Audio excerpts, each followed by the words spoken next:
A long time ago, a little boy called Igor lived with his mother and father in a small house which was made of wood. Igor's family was very poor. His father was a woodcutter, and his mother made clothes for rich people in the city. Their house was in the middle of a large forest in the north of Russia. In summer, the days were long, and the forest was alive with the sounds of birds singing to each other.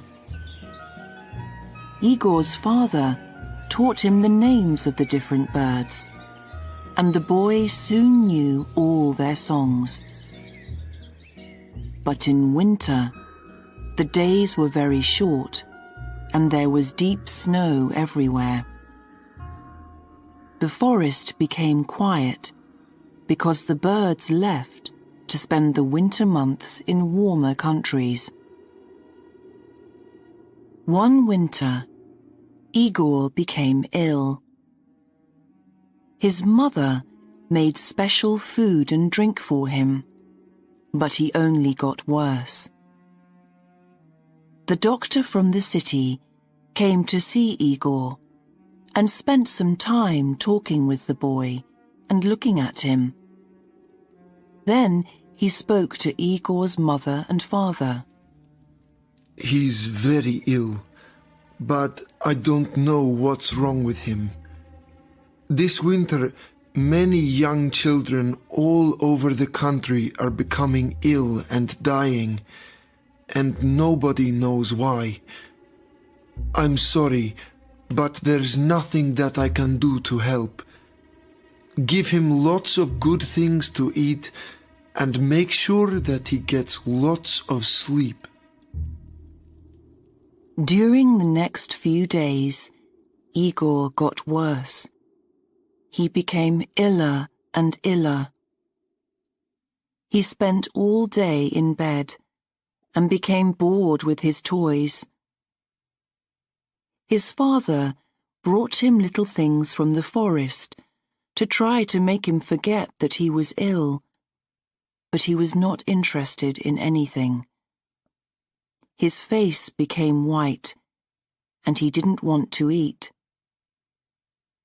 Sometimes at night, he had a fever, and then he dreamt that he was flying above the forest, looking at his family's little house far below him.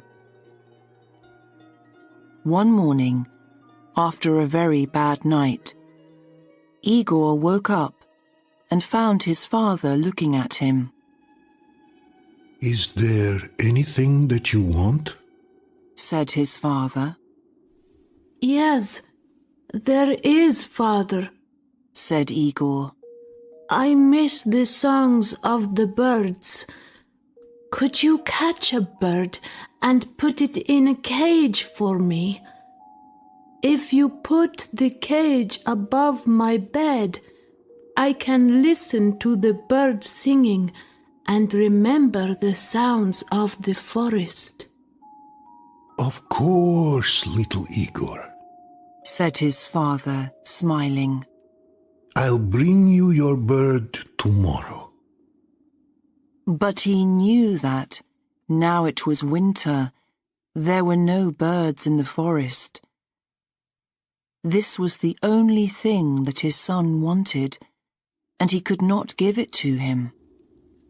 "Perhaps you could make him a bird out of wood," said Igor's mother. "You could use one of those little pieces of wood that we usually burn on the fire." It was a cold, snowy day, and the forest trees were hard to cut. But all day, while he was working, Igor's father thought about how to make his son a bird out of wood. "Of course, it'll never sing," he said to himself. "but perhaps if it's very beautiful, little Igor will like it just the same." After dinner that night, he started making the bird. The first few times that he tried were no good. The finished birds were all too fat and too heavy to fly. He put them one by one on the fire and held his head in his hands. It was now the middle of the night, and outside more snow was falling. Then he suddenly said to himself, I know. The bird needs to be just 2 pieces of wood. If I cut the wood carefully, the bird can have real feathers. First, he took a piece of wood for the head, body, and tail. He began with the tail, cutting the wood into feathers with his right hand.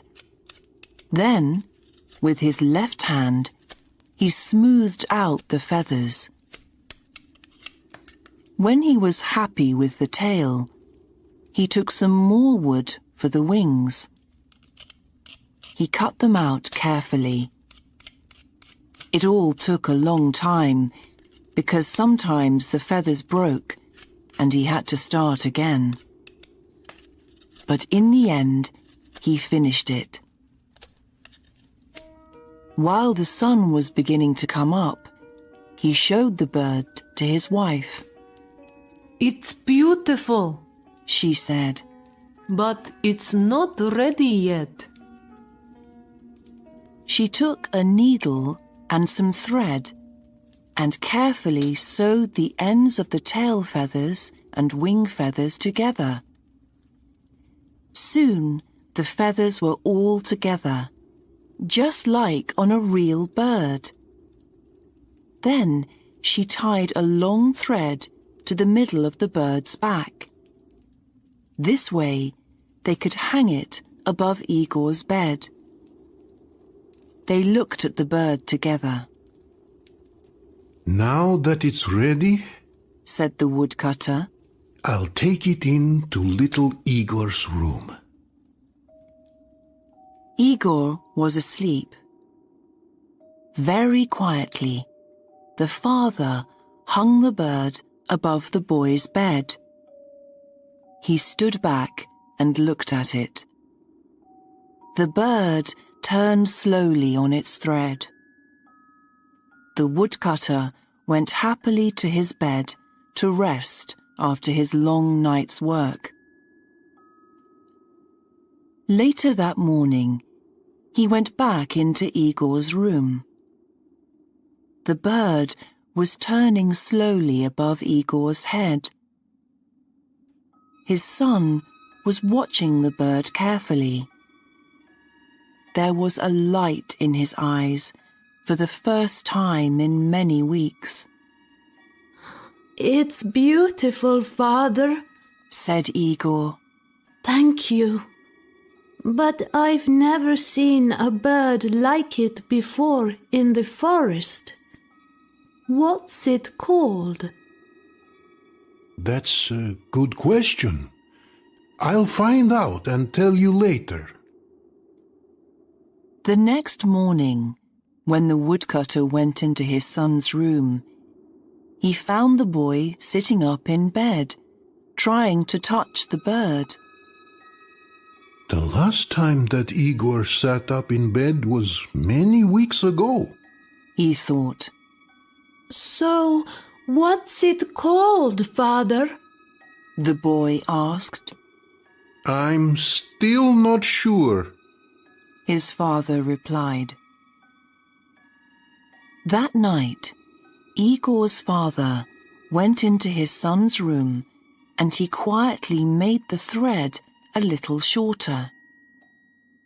Now the bird was hanging a little higher above Igor's head.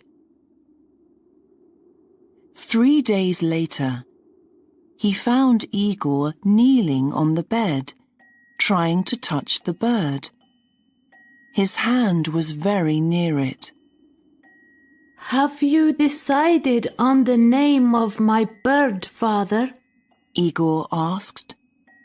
Not yet, my son. I'll tell you later. His father replied. Again, the father went at night into his son's room and put the bird a little higher. 5 days later, Igor was standing on the bed and nearly touching the bird. Father, help me. I want to make it go round, he said. Go on trying. It's not as high as you think, replied his father. And when will you tell me its name? Very soon, my son, replied the father. 7 days later, Igor's father was cutting wood when he heard strange sounds coming from the house. He ran quickly to his son's bedroom. Igor was jumping up and down on his bed, laughing. Above his head, the bird was going round very fast. Look, Father! I touched the bird! Shouted Igor happily. Now, please tell me, what's its name? It's called the bird of happiness, his father replied. And his mother, standing at the door, smiled to see her young son so full of life once more.